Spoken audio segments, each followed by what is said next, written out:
ये check करो ना live. Okay, guys, welcome back. A little bit summers today. Hello and welcome back to Googly Sports Live. This week in World Test Cricket has given us everything. A historic Bangladesh victory over Australia in Australia, England absolutely dominating Pakistan, and India taking a crucial win against Sri Lanka in Gale. And which we talked about last week, Saturday, about the upcoming test with India and Sri Lanka. And India won, which is a great start. But this is not just a story of three results. This is a story of changing test cricket. Bangladesh are no longer a side that can be viewed only through the lens of home conditions. Australia, usually the benchmark in Test cricket, have been exposed by some technical problems. Pakistan have once again shown that talent alone is not enough to win overseas. And India have kept their Test Championship hopes alive by just a little slimmer, with a complete performance in Sri Lankan conditions. No, absolutely. I think, the headline has to be Bangladesh because they beat Australia by 9 wickets in Darwin, their first test victory in Australia. Australia made 198 and 284, and Bangladesh replied with a massive 426 and then chased just 57 to win. We saw the highlights, right? Yeah. Hassan Mahmood took 9 wickets in the match. Now, while Mehdi Hassan Miraz delivered a decisive 5 wicket second innings spell as well. So, today we will answer the big questions after these results. Was Bangladesh win a shock or the result of superior preparation? As this is a controversy, not controversy, but a discussion which is going around. Why did Australia's batting and bowling fail? What really went wrong with Australia? Why did Pakistan collapse so badly against England? What went wrong for Sri Lanka against India? And most importantly, what does the World Test Championship table look like now from last week? Okay, so let's start with the biggest story of the week. Bangladesh stunts Australia. Bangladesh beating Australia by 9 wickets is not just a result, Toshan. I think it is one of the most significant test wins in Bangladesh cricket history. While Bangladesh is struggling in the second match today, they bowled Yeah. out for 64. That's another thing, but it is definitely, and because Australia was playing at home and Darwin was expected to offer some pace, bounce, and assistance to spin as the match progressed. And Bangladesh did not merely survive; they outbowled Australia, they outbatted Australia, and outthought Australia. Australia were dismissed for 198 in the first innings. Bangladesh then produced 426, taking a Yeah. decisive first innings lead. And even though Australia did improve to 284 in the second innings, helped by Cameron Green's century, but it was nowhere near enough. Bangladesh needed only 57 runs in the final innings and won by 9 wickets. So there was definitely some problems, some major reasons which helped Bangladesh win. No, absolutely, absolutely. I think the first major reason which I believe Bangladesh won was bowling discipline. Hassan Mahmood was the standout pace bowler.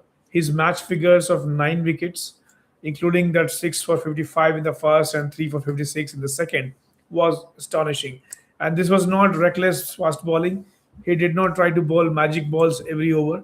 He consistently attacked the channels outside the off stump. Yeah, That's yeah. that typical discipline for test matches and made Australia batters play and use the same conditions with the control. Yeah, and this is like the first lesson for young fast bowlers.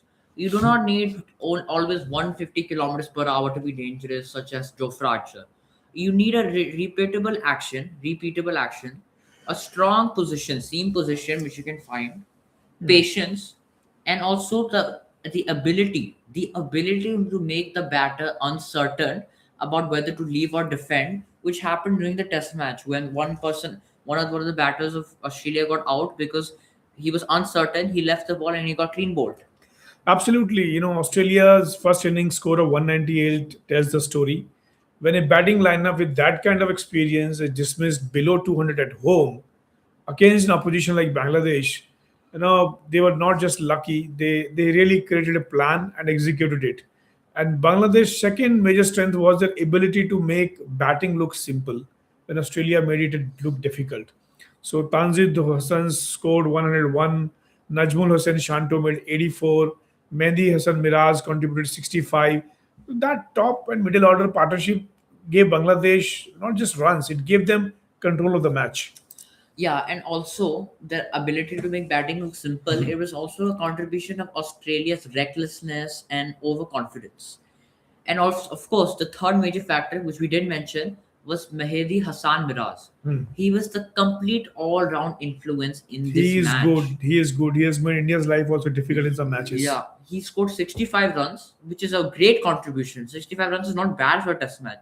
And then he took 5 for 66 in Australia's second innings. His off spin was a lesson in the test match bowling. He did not simply just bowl at the stumps.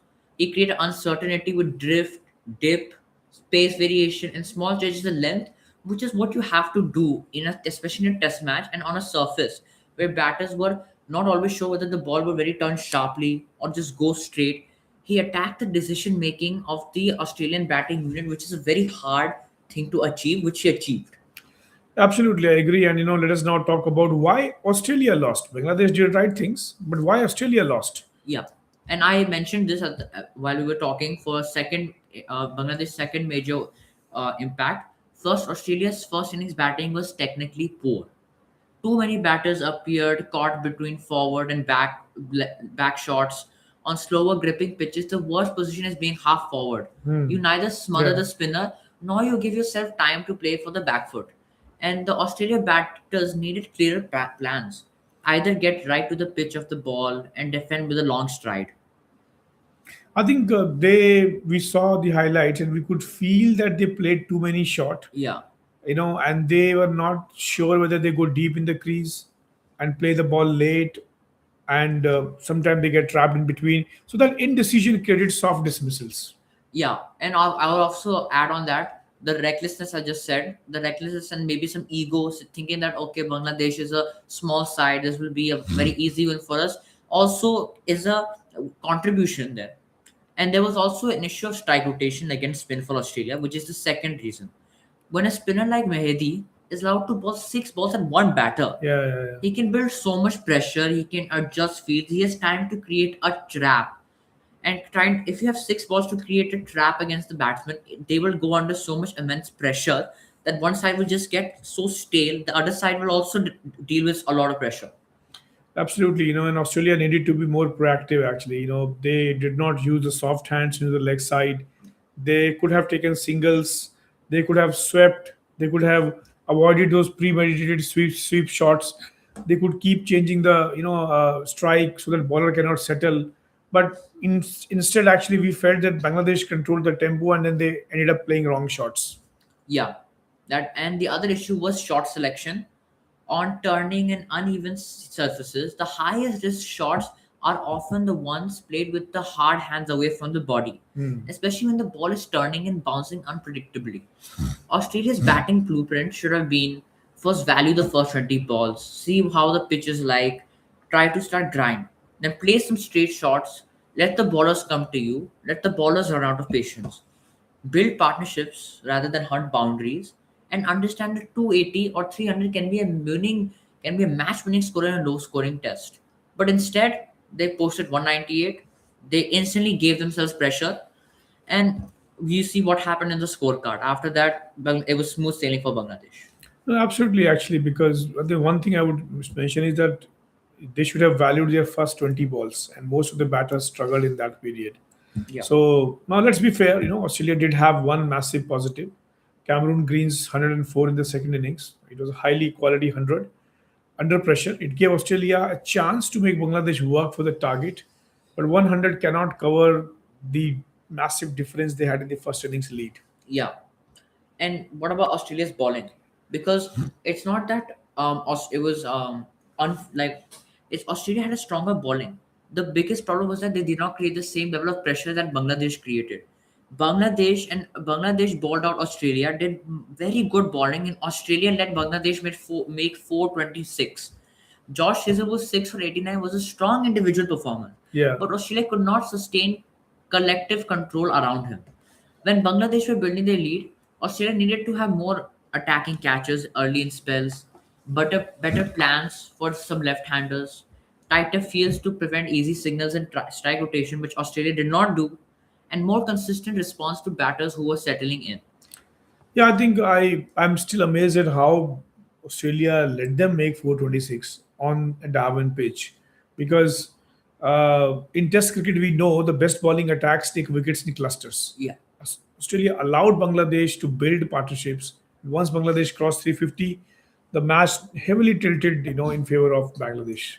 And for Bangladesh, this win proves something very important. That they gave him confidence. They can win away from home when they have a balanced attack, disciplined seamers, good and intelligent spin, and a batting unit prepared to bat time. The player of the match was Hassan Mahmood Hmm. with 9 wickets. But in my opinion, I think the person who had the most impact was Mehedi Hassan Miraz, was equally central. And I feel like he was also better in my opinion. Miraz, I think Miraz is the most dangerous person because he really gets onto the head of the ball, the batter, and Yeah, he can really build the pressure. yeah. Now let's move on after the Bangladesh upset, the to England crush Pakistan. See, the reason we are talking this series, this week of Test matches is India and Sri Lanka, Pakistan, England, Australia, Bangladesh. So all three, Asian sides, Pakistan, Bangladesh, and India, all are playing, Yeah. and very important for the World Test Championship because India is placed fifth now, Bangladesh is fourth, then South Africa, Australia, and New Zealand, and England is even way down. So how England and Pakistan also do is also very important. So Yeah. Pakistan is traveling England. So now let's move to Headingley, where England defeated Pakistan by an innings and 100 plus runs. Pakistan were bowled out for 171 in their first innings, collapsed to 135 in the second. England made 409. That's a huge defeat, and it puts England 1-0 up in the three-test series. I don't know where Pakistan is going. You know where the problems they are suffering? Well, Pakistan's biggest problem is not lack of talent. It was never lack of talent after some years. Pakistan problem is lack of clarity, composure, and technical discipline in English conditions, which also India did. Some they had some problem and lack in technical discipline when they were playing against England in T20 as well. And their first technical flaw was their batting outside of stump. In England, especially with the Duke's ball and Yeah. overcast conditions, the fourth and fifth stump channels are very dangerous. They're very dangerous. The ball will move late. If you play too early or if your hands move away from your body, you're giving the slip and wicket keeper a lot of opportunities. Pakistan's batter needed to leave more balls, and that is the foundation of batting in England. But this reason why Pakistan was not able to build no patience and they made around 190, 135 is because they're so used to T20. These are T20 scores they've made. Yeah, they Like made a T20 they made score. T20 scores, and this we've talked about this few episodes ago, which I recommend to watch, is how T20 and other short format are changing the way batters are playing in long formats and how they're not able to score enough. I think exactly. In subcontinental conditions, batters may feel that they need to dominate early Yeah. because the ball stops moving. But in England, with the Duke's ball, the opposite is true, right? Their first priority is survival and judgment. Pakistan batters need to ask: Is the ball on the stumps? Is it full enough to drive? Can I leave this safely? Am I playing under my eyes? Too often the answer was not clear. I mean, this, and of course, the second flaw was footwork and balance. When facing sea movement, the front foot cannot simply stride across, and just close the body. If your head falls over to the offside, your hands follow, and you lose control of the bat face. A Yeah, yeah. strong method in England requires your head to be still and over the line of the board, bat close to the bat, soft hands when defending, late contact, and minimal follow through when the ball is moving. Pakistan did not consistently show that method across two innings. Instead, they played how they played T20. They moving around their heads, not a lot of balance, not no clear footwork. Clarity was not there. I agree. I think this technical analysis is very good, Toshan, that their head was, falling off the side, and that's why, they were playing too stiff and too away from the body as well. But I would say that England's bowlers, enormous credit goes Yeah. to them because Joe Stung, Ollie Robinson, Archer, each took 3 wickets in Pakistan's second innings.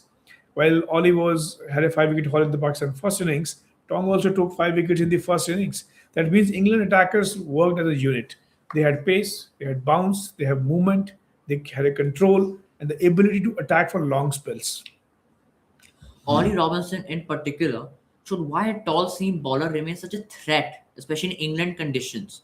He can hit the seam, he can use that bounce, bowl a very disciplined length, and ask questions off the outside edge, tries to always find them. Pakistan also need a better plan against these bowlers like Robinson, not just a same thing which Gambhir approaches in T20, maximize every ball hit. Against a tall bowler, the length often feels fuller because of the bounce. Batters have to trust their defense, play later, and avoid being tempted into drives that are not fully capable and not fully there. Now, absolutely, this is a very good point you made, Toshan, that against a tall bowler, the length of the ball often feels fuller actually because the ball is coming a little bit on your eye level and Yeah, maybe above the eye level. You feel, oh, the ball is coming towards me because the you can see it in the higher version and you feel that the ball will be full, but actually it's a little back of the length. And yeah. that's where you play early and lose wickets. Whereas you actually have to little bit wait also. The ball is coming fast, but you have to a little bit play late, and that's why sometimes players like Shubman Gill and Hashim, Amra in the previous time now, Eden Makram, etc. They play very well in England because they play late Yeah. shots. And Pakistan's bowling also deserves scrutiny. England's 409 was built on contributions rather than one individual completely dominating the innings. Harry Brook made 91, Jordan Cox made 73, Yeah. Joe Root made 67, and Dan Lawrence added a 51. Those are 1, 2, 3, 4, 5, 4, 4, yeah, 450s. Yeah, 450 450s. plus. Yeah, everyone contributed, right? Yeah, that tells you that Pakistan did not even break partnerships quickly enough. Their bowling flaws were inconsistent lengths, too many boundary balls after building pressure, a lack of sustained plan to right hand and left hand combinations, and of course, an insufficient use of attacking fields at key moments. If you can allow four batters, as I just said, to make 50 plus contributions, your plans are not sharp enough, or you're just not following the plan and you're lost. And when Pakistan bowlers did create pressure, England batters rotated strike better. That is a major contrast with Pakistan's batting. England did not allow one bowler to dominate for long periods. They used singles, controlled aggression, and partnerships. Pakistan must learn in overseas test. The middle sessions often decide the game, not the first flashy spell. Of course, Pakistan can still return in this series, but the reset needs to be very technical, mental, and they need a huge reset. Yeah. They need to leave more balls outside off stump, bat deeper into the crease when movement is excessive. They have to defend with soft hands. Of course, treat the first 30 balls of every innings as a separate contest. They treat the first 30 balls not those first 30 balls of hitting, first 30 balls of trying to seal off the baller's swing and the dangerous deliveries and try to feel the pitch. And for bowling, ball stump to stump more consistently when the conditions flatten and stop releasing pressure with loose deliveries. Talent gets into your test side, but discipline wins test abroad. Absolutely, it's a very fine point you made that while Pakistan team is talented, but somehow these fine smaller things they have to work on. Let's come into the final segment of our show today. Yeah, India beat Sri Lanka. Finally, we did the show last week yeah, where we were skeptical what will happen. Can Sri Lanka bebas in Spain, etc. and all. yeah. But let's go to Gale. Now to game. When India defeated Sri Lanka by 165 runs in the first test to take a 1-0 lead in a two-match series. So, first innings, India scored 462. Great performance. Sri Lanka then replied with 284, right? Just saving the follow-on. And Yeah. then India made 193 in the second innings, which is the reason why it decreased was because they were hitting more, trying to give Sri Lanka more time to try to chase 372, and they were balled out on 206. Yeah, I think I feel and we discussed that a little bit last time, but we Yeah. did not consider that Devdutt Patikal will come such a great batter because he played a fantastic innings of 167 and Manav Suthar. So these were the two people who really changed the game. And if you have a batter scoring 167 and a bowler taking 10 wickets, then definitely that team is going to win. And it's amazing performance by India, great display. What we talked about is that the spinners will need to perform, and that's what happened. And two new players, not okay, by new, Manas Sutar's more new, but Padikal and Manas Sutar performed very well, and they're relatively new to Test match. So It's they perform very well. So what went wrong with Sri Lanka's batting? First, Sri Lanka were not able to match India's first innings patience. Again, we're coming back to the patience point. India reached 462. Sri Lanka were dismissed for 284. That 178 run deficit shaped the match before the final innings even began. because they lost by 165 runs. So the 178 run deficit was the Yeah. game changer, right? And in Gale, you cannot simply look to survive spin. You must score against it intelligently. You cannot only seal it off. You have to sometimes counter attack. Sri Lanka needed better use of sweeps and reverse sweeps only when the length allowed, not on very good deliveries. More decisive footwork, Yeah, either get close to the ball or go fully back. Stronger partnerships through the middle order, and more singles to disrupt the spinner rhythm. right. And when we look at this, all of a sudden we can see a similarity between how Pakistan and Sri Lanka both lost in batting. This very similar things. Not enough strike rotations, not enough partnerships, not good footwork. Yeah, and when a left arm spinner like Manav Suthar gets into the rhythm, you cannot allow him to ball the same line to the same batter over and over after. The same thing which happened to Pakistan. You can see the similarity. Test match is not a game where of luck. Every team loses to similar things, such as not having partnerships, not strike rotations, allowing a bowler to trap a batsman for 6 balls. So this is showing that test match is a really mind sport as well. You have to make a plan. Yeah, I think it's like meditating on the field. And let's come to Sri Lanka's bowling. They also had a lot of flaws, despite they were playing their home condition. Yeah. While they bowled out India in 193 in second innings, which was a very good performance. I'm a little bit worried for the second test match because of that. But the first innings bowling lacked the sustained control to prevent India from reaching 462. When a side scores 450 in a gale, it usually means their position did not consistently attack the right lengths, did not create enough closing catches, or they allowed the set batters to dominate. Yeah, and against Padikkal, Sri Lanka needed to identify his scoring zones earlier. And Padikkal is relatively new to Test match, so allowing such a new Test player to score 167 on a very tough spinning track shows that they didn't really shut down easy singles. They didn't test him with close catches when he was new. They didn't vary pace or angles without bowling too short, and they didn't really force him to hit against the spin or against the turn. And once he was settled, he just controlled the innings. And for a relatively new person, he's done awesome. He's done great. I must tell you, Toshan, Padikkal has scored heavy runs in India's first class cricket. Yeah, So while he's new to Test cricket and international cricket, but actually he has been working very hard and scoring a lot of runs.